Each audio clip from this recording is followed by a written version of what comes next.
내일로 예정됐던 국민의힘 예비후보자 토론회가 결국 무산이 됐습니다. 탄핵 발언부터 녹취록 파문까지 이준석 대표와 윤석열 전 검찰총장 간의 기싸움이 결국은 이준석 대표의 판정패로 끝났다. 뭐 이런 표현까지 지금 얘기가 나오고 있는데요. 이 후보인 이분은 이 상황을 어떻게 보고 있느냐 궁금합니다. 국민의힘의 대선 주자인 하태경 의원 전화로 연결해 봅니다. 안녕하십니까? 예, 안녕하세요. 하태경입니다. 예, 내일로 예정됐던 토론회 결국 무산됐는데 그리고 25일 날 예정됐던 토론회가 이제 비전 발표회로 변경이 됐다. 이렇게 지금 뭐 결정을 했다라고 하는데 아무래도 하태경 의원님은 토론회 역시 강한데 이 상황 어떻게 보십니까? 하태경 의원님, 좀 진작에 서로 좀 한 발씩 물러서고 예, 타협을 했으면 내일이라도 가능했죠. 근데 너무 좀 고집을 서로 피운 것 같고 또 우리 당의 좀 후보들이나 지도부도 좀 사전 조율이 좀 약한 것 같아요. 예, 왜냐하면 지금 이제 후보 등록을 안 한 상태이기 때문에 그렇죠. 후보 전체가 모이는 행사를 하려면 사실상 만장일치 합의를 해야 되거든요. 그래서 발표하기 전에 먼저 좀 조율을 거치고 하지 않으면 계속 불협화음이 나올 수밖에 없습니다. 그래서 이런 걸 좀 서로 좀 숙지를 했으면 좋겠어요. 그러니까는 조율을 했어야 됐다 이렇게 말씀하시는데 아무래도 이제 이준석 대표하고 윤석열 전 검찰총장 간에 있던 갈등 구조가 조율이나 이런 것들도 상당히 어렵게 만든 거 아니냐 뭐 이렇게도 볼 수 있는 상황인 것 같아요. 여러 가지를 보면 그러니까 상당히 지금 당이 어수선한데 이렇게까지 된 원인이 어디 있다고 보십니까? 누구 한쪽 편을 좀 비난하기는 좀 어려운 것 같고요. 네. 예를 들어 좀 윤석열 후보 측에서도 지금 어쨌든 1등 후보니까 조금 더 통 크게 대승적으로 나왔으면 이렇게까지 문제가 커지지는 않았을 거 아닙니까? 네. 그리고 이준석 대표도 윤석열 후보 측과 좀 물밑 조율을 사전에 좀 했으면 템포를 좀 맞출 수 있었을 것 같고 거기서 네. 수용하는 비전 발표에는 수용하겠다는 거 아닙니까? 그렇죠. 뭐 토론에 열심히 임한다고 하더라고요. 네. 그러니까 비전 발표는 수용하는 거면 네. 처음부터 그쪽 의사를 확인하고 예. 비전 발표 쪽으로 갔으면 이런 큰 갈등은 없었다고 봐야죠. 하태경 의원님 뭐 지금 누구를 탓하기는 어렵다 이렇게 말씀하셨지만 이제 라디오 인터뷰에서 이제 이준석 대표한테 역사의 죄인이 될 수 있다 이렇게 조언을 하셨다. 이렇게도 말씀을 하셨어요. 이준석 대표가 아무튼 당대표로서 이제 해야 될 역할이나 이런 게 분명히 있는데 앞으로 이준석 대표가 좀 어떻게 해야 윤석열 전 총장과의 갈등을 풀 수 있을까요? 예를 들면 이제 윤석열 전 총장 측은 멸치와 골고래는 체급이 다르다 뭐 이런 얘기까지 하고 있지 않습니까? 어떻게 해야 되는 겁니까? 네, 제가 이제 이 대표한테 한 조언은 예. 좀 싸움보다는 좀 정치력을 발휘해라. 예. 한 이야기를 한 거고요. 그리고 이제 당내 분들도 좀 갈등을 좀 키울 수 있는 이런 발언은 좀 자제를 하는 게 좋죠. 예. 좀 갈등을 줄이는 쪽으로 정치력을 발휘해라. 근데 이제 정치력을 발휘를 잘 하면 좋은데 지금 또 논란이 또 불거진 게 오늘 최고위에서도 아마 이 얘기가 나온 것 같은데 이준석 대표가 원희룡 전 제주지사한테 전화 통화 과정에서 윤석열 전 총장은 금방 정리될 것이다. 이렇게 얘기를 했다고 해서 상당히 파장이 크고 이 김재원 최고위원 같은 경우에는 반드시 짚고 넘어가야 된다.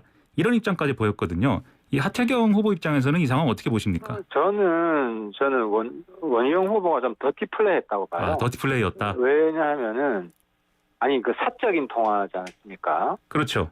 그러면 사적으로 쓴소리를 해야 되는데. 예. 그잖아요. 공인이. 그렇죠. 비공식적으로 하는 이야기면 비공식적으로 쓴소리를 하는 게 맞지. 사적인 통화를 공개해서. 예. 공개적인 비판을 하는 거는 페어 플레이는 아니지 않습니까? 그렇죠. 그래서 이제 원 후보도 사실상 거의 보면 이준석 대표 죽이기 하려고 하는 거 아니냐. 그런 느낌이 드는데 이 시점에서 이런 사적인 통화까지 공개하면서 이준석 대표 죽이기로 가는 게 우리 당하고 정권 교체에 무슨 도움이 되느냐. 그럼 차라리 이준석과 그렇게 사생결단 싸울 거면은 당대표 출마하지. 말로 대선 후보 나와가지고. 그러니까 이준석 대표가 공개적으로 발언한 게 아니잖아요. 근데 이제 이 원희룡 전 지사 측은 그런 생각을 했을 것 같아요. 어쨌든 윤석열 전 총장이 정리된다라는 거에 대해서 이 후보의 지속성이 지금 뭐 정리된다는 뜻이다 이렇게도 부연을 했던데 그러면 이제 당 대표가 좀 공정하지 않다라는 어떤 그런 스탠스를 지금 문제 삼는 그런 지금 문제 제기를 하고 있는 거 아닙니까? 그러니까 그 앞뒤 맥락을 지금 모르잖아요. 이준석 대표는 지금 이야기를 안 하고 있고. 그 전후 맥락을 모르지 않습니까? 그래서 상당히 이런 이야기는 예민한 이야기잖아요. 그렇죠. 그렇습니다. 예민한 이야기일수록 신중하게 예. 정치 특히 당 내에서는 신중하게 접근을 해야 되고 예. 그렇기 때문에 이준석 대표한테 사적으로 쓴소리를 하는 거는 뭐 충분히 전 할 수 있다고 보는데 예. 이 전후 맥락이 명확하지 않은 상태에서 지금 뭐 갈등만 일파만파로 불러일으키고 있지 않습니까? 예. 그러니까 갈등만 불러일으키는 더티 플레이였다 이렇게 말씀을 하셨고요. 이 윤석열 전 총장 관련돼서는 계속 이제 논란이 불거지고 있기 때문에 또 이준석 대표가 했다는 얘기 이런 게 또 계속 이제 불이 옮겨붙고 있는 것 같은데 오늘 또 화제가 되고 있는 것은 윤석열 전 총장이 이 안중근 의사 사진에다가 뭐 윤봉길 의사 문구를 인용해서 SNS에 올렸다. 그래서 이제 좀 안중근 의사 사진을 착각한 거 아니냐 이런 얘기가 나왔거든요. 이런 실수, 실언 이런 게 이어지고 있는 거에 대해서는 어떻게 보십니까? 그러니까 제가 볼 때는 저도 이제 페이스북을 하는데 예. 제 이름으로 나가는 건 제가 일일이 다 확인을 합니다. 문장도 다 체크를 하고 예. 그리고 어떤 링크를 올릴 것인지 이런 거 다 점검을 하는데 예. 지금 윤석열 후보 같은 거 그게 약한 것 같아요. 그러니까 자기 이름으로 나가는 건 자기 거다. 다른 사람은 실수로 변명될 수 있는 게 아니다. 하는 거고 이게 만약에 대통령 페이스북이라고 한번 생각을 해보세요. 예. 그럼 국제 망신 아니에요. 그렇죠. 예. 예를 들어 얼마 전에 그 녹색 미래 정상회의 때 예. 그 평양 능라도 영상을 여의도로 소개해가지고 예. 이거 해외 토픽감 된 거 아니에요. 예. 여의도가 평양이냐, 여의도가 예. 평양이냐. 그래서 어쨌든 윤 총장이 지금 어쨌든 정치인으로 저는 빠르게 적응하고 있다고 보는데 예. 자기 이름으로 나가는 거는 본인 책임이다. 예. 실무자의 책임으로 돌려서는 안 된다는 조언을 드리고 싶어요. 그러니까 SNS에 뭐 잘못 올리고 뭐 이런 차원을 넘어서서 대응도 이제 좀 미숙하게 하고 있다 이런 지적이신 것 같은데요. 지금 당에서는 결국 이 선관위를 좀 하루속히 출범을 시켜서 이 경준이 관련된 논란을 이제 좀 조기에 정리하자 이런 분위기인 것 같은데 이렇게 넘어가니까 또 그럼 선관위원장 누가 하느냐 이게 또 논란거리인 것 같아요. 지금 서병수 경준위원장이 그대로 선관위원장 해야 된다. 이게 이준석 대표의 생각이라고 지금 보도가 많이 되고 있는데 뭐 중진들 대부분이 특정 캠프에 들어갔기 때문에 지금 공정하게 관리할 사람이 없다 뭐 이런 얘기인 것 같아요. 후보의 한 사람으로서 어떻게 보십니까 이 상황? 그러니까 오늘 이준석 대표 그 입장을 보면 네. 어쨌든 당의 다양한 의견, 자기 개인적 입장을 고집하는 게 아니라 당의 다양한 입장을 좀 타협하고 그 합의안을 만들어내기 위해서 노력하고 있지 않습니까? 그래서 네. 내일 토론회도 연기가 된 것이고 때문에 선관위원장에 대한 일단 다양한 의견을 수렴하는 절차를 밟을 것 같아요. 네. 그래서 뭐 이 대표 개인 결정을 할 수 없는 거고 이건 최고위원회에서 통과돼야 되기 때문에 그렇죠. 최고위원회에서 강력하게 반발하는 사람은 좀 쉽지 않을 거다. 거기서 원만하게 물론 이제 다른 최고위원들이 뭐 서병수 의원 동의해주면 되겠죠. 근데 한 사람만의 고집으로 될 수 있는 건 아니다. 서병수 위원장에 대한 불만들이 많은가 보죠? 그건 저는 잘 모르겠어요. 예. 근데 어쨌든 뭐 최고위원회에서 저는 원만하게 다 합의를 할 거라고 봅니다. 알겠습니다. 지금 워낙 뭐 당내 사정이 여러 가지가 복잡하게 얘기가 나오다 보니까 하태경 의원이 대권 주자인데 모셔놓고 이제 본인 얘기는 안 하고 남의 얘기만 많이 해가지고 지금 노동 공약을 지난주에 발표를 하셨는데 주 52시간제 철폐하고 근로시간 자유선택제를 도입하겠다. 이런 얘기였던 것 같아요. 이 언론 보도를 보면. 예, 맞습니다. 예. 근데 이 얘기가 나오니까 결국 이게 윤석열 전 총장이 이제 주 120시간 얘기를 해놓은 상황이어서 뭐 비슷한 얘기냐 뭐 이렇게 오해를 하시는 분들도 있을 것 같은데 이게 어떻게 맥락이 다른 겁니까? 아니 그건 다르고요. 그러니까 이제 그 120시간 연속으로 일할 수는 없죠. 예. 그러니까 의무 휴게 시간을 둬야 돼요. 의무 휴게 시간을? 의무 휴게 시간 한 11시간 정도. 예. 노동과 노동 사이에 의무 휴게 시간 11시간 둬야 되고 제 취지는 예.